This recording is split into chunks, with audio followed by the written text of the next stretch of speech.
Владислав Сурков. Куда делся хаос? Распаковка стабильности. Ни одна система не содержит в себе доказательства собственной истинности. Всякая система включает в себя элементы самоотрицания и саморазрушения. Так или примерно так говорили Гёгель и Гедель. Оба, каждый по-своему, один математический, другой на языке философии, указывали на неустранимые нестыковки в человеческой логике, через которые непрерывно, неотвратимо происходит утечка гармонии и смысла из нашего повседневного существования. То же самое, но уже применительно к физическим процессам, утверждали многочисленные соавторы второго закона термодинамики. В самом деле, вульгарный пересказ этого закона, ставший настоящим мегахитом научпопа, гласит: энтропия в замкнутой системе возрастает. Иными словами, хаоса, беспорядка никогда не становится меньше. Наоборот, его практически всегда становится больше. И, соответственно, всюду наблюдается хроническая убыль порядка и стабильности на фоне прогрессирующих турбулентностей и распада. Второй закон термодинамики, предсказывая неизбежность тепловой смерти Вселенной и конечного тождества хаоса, превращает пессимизм из плохого настроения в научно обоснованную доктрину и опережает по влиянию на охотно унывающую часть человечества не только книгу «Экклесиаст», но и классическую сентенцию капитана Лебяткина. Самовар кипел с 8 часу, но потух, как и все в мире. И солнце, говорят, потухнет в свою очередь. Не все, однако, склонны к унынию. Социальная физика и политическая динамика предлагают свой рецепт для наведения и поддержания мирового порядка. Сильнодействующую государственность. Да, государство, как его ни назови, аппаратом насилия или общественным договором, любезным отечеством или сворой бюрократов, прежде всего является инструментом снижения социальной энтропии. При этом второй закон термодинамики никто не отменял, и любое государство рано или поздно изнашивается и гибнет в борьбе с многомятежными хотениями собственных граждан. Впрочем, кое-кто и довольно часто длительное время государство может быть эффективным. Так, в начале века российская система власти остановила лавину социального хаоса и вытащила травмированную страну из-под завалов перестройки. 20 лет стабильности, которых не хватило Столыпину, теперь у нас есть. И еще будут. Вертикаль, порядок и скрипы гарантированы. Эти годы точно когда-нибудь станут вспоминать как золотой век. Но если второй закон термодинамики верен, а он верен, и энтропия не может уменьшаться и исчезать, то возникает вопрос, довольно тревожный вопрос. Где она в таком случае?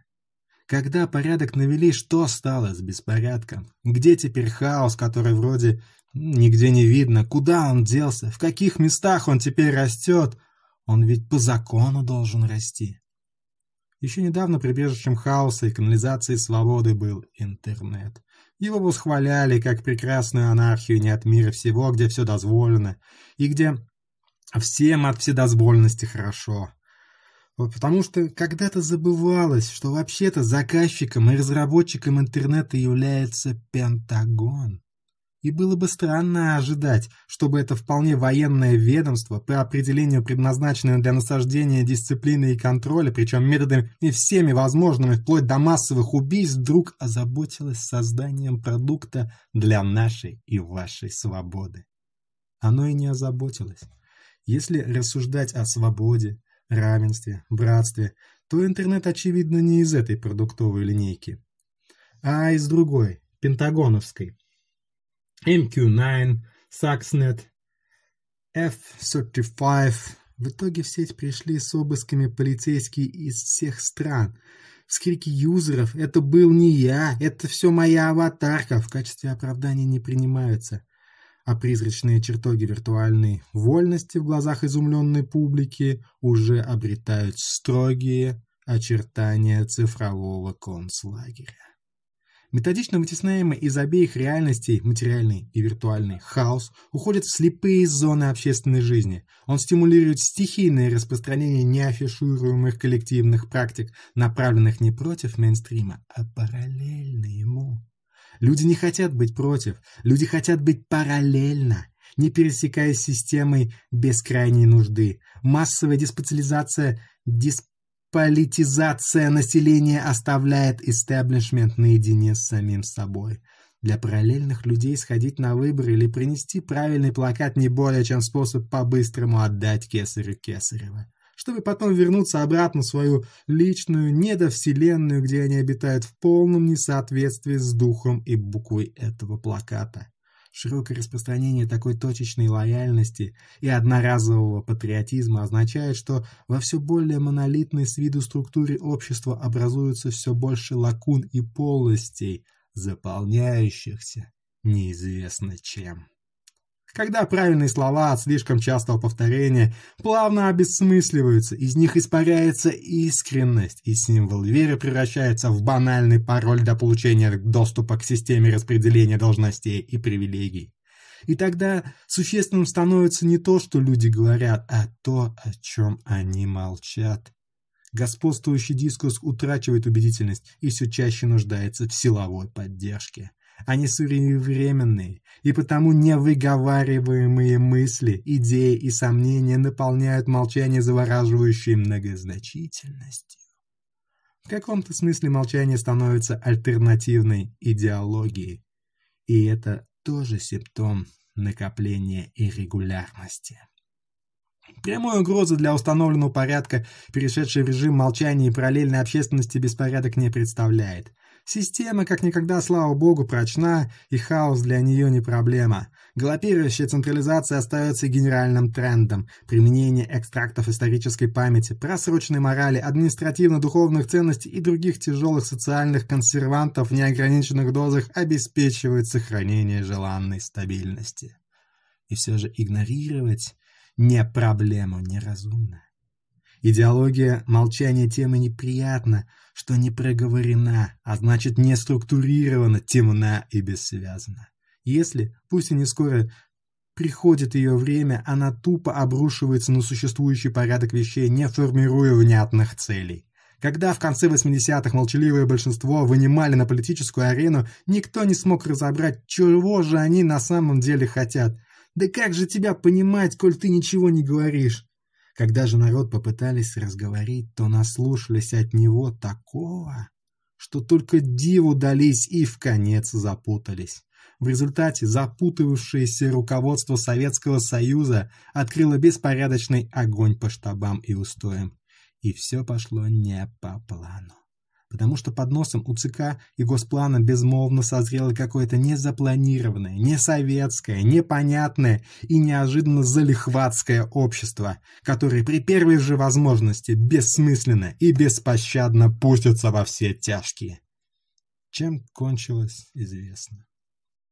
То, что в теории энтропии имеет свойство нарастать именно в замкнутых, закрытых системах, вроде бы подсказывает простое решение проблемы. Открыть систему, выпустить пар, и хаос отступит. Но эта простота обманчива. Либеральные эксперименты в натуртополитическом блоке ставить крайне рискованно. Разгерметизация системы этого хорошо работающего сегодня социального реактора чревата неконтролируемыми выбросами гражданского раздражения и способа привести к необратимой дестабилизации. Смотрим примеры из 80-х и 90-х. Социальная энтропия очень токсична. Работать с ней в наших домашних условиях не рекомендуется. Ее нужно выносить куда-нибудь подальше, экспортировать для утилизации на чужой территории. Экспорт хаоса – дело не новое. Разделяй и властвуй – древний рецепт. Разделение – синоним хаотизации. Сплачивай своих, разобщай чужих, и будешь править и теми, и другими. Разрядка внутренней напряженности, которую Лев Гумилев расплывчато называл пассионарностью, через внешнюю экспансию. Римляне делали это, все империи делают это. На протяжении веков русское государство с его суровым и малоподвижным политическим интерьером сохранялось исключительно благодаря неустанному стремлению за собственные пределы. Оно давно разучилось, а скорее всего никогда и не умело выживать другими способами. Для России постоянное расширение не просто одна из идей, а подлинный экзистенциал нашего исторического бытия. Имперские технологии эффективны и сегодня, когда империи переименованы в сверхдержавы. Кримский консенсус – яркий пример консолидации общества за счет хаотизации с соседней страны. Жалобы Брюсселя и Вашингтона на вмешательство Москвы, невозможность урегулирования значимых конфликтов по всему земному шару без российского участия показывают, что наше государство не утратило имперских инстинктов. Крупнейшим поставщиком разнообразных беспорядков на мировой политический рынок являются, впрочем, США. Надо отметить, и не без удивления, что фирменная американская нестабильность очень рентабельна и пользуется феноменальным спросом.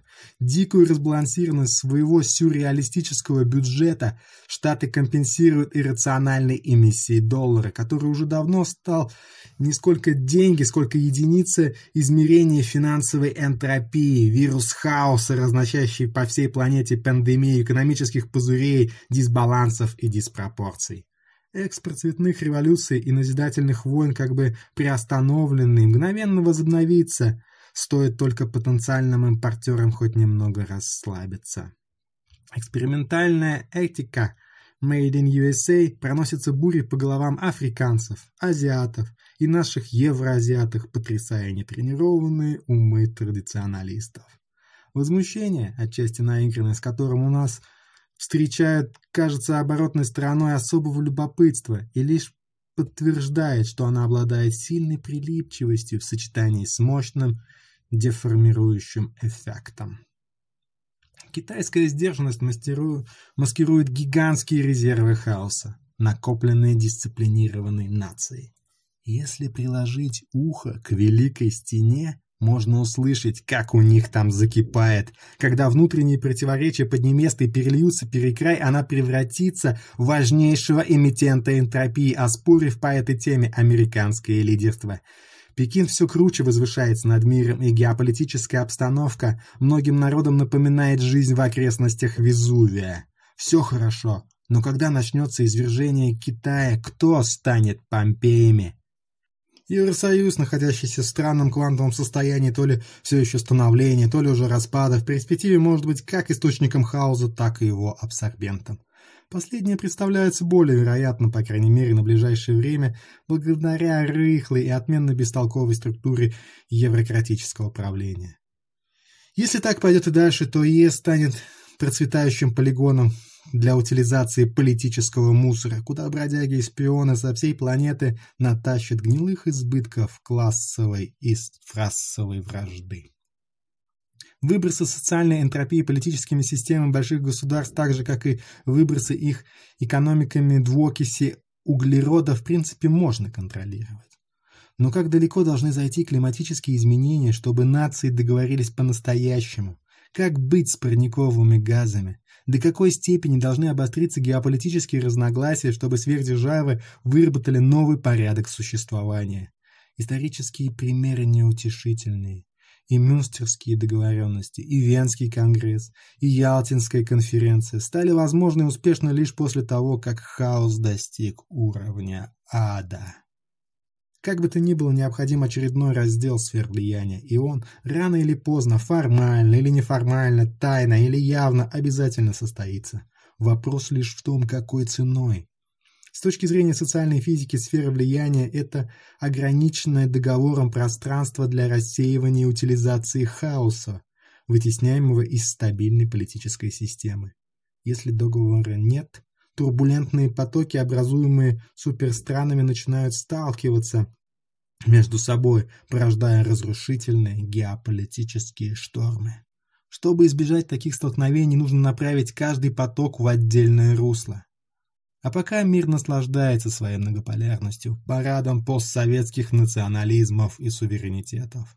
Но в следующем историческом цикле забытые сегодня глобализация и интернационализация вернутся и накроют это сумеречное многополярье. И Россия получит свою долю в новом всемирном собирании земель, вернее пространств, подтвердив свой статус одного из немногих глобализаторов, как это бывало в эпоху Третьего Рима и Третьего Интернационала. Россия будет расширяться не потому, что это хорошо, и не потому, что это плохо, а потому, что это физика. Владислав Сурков специально для актуальных комментариев.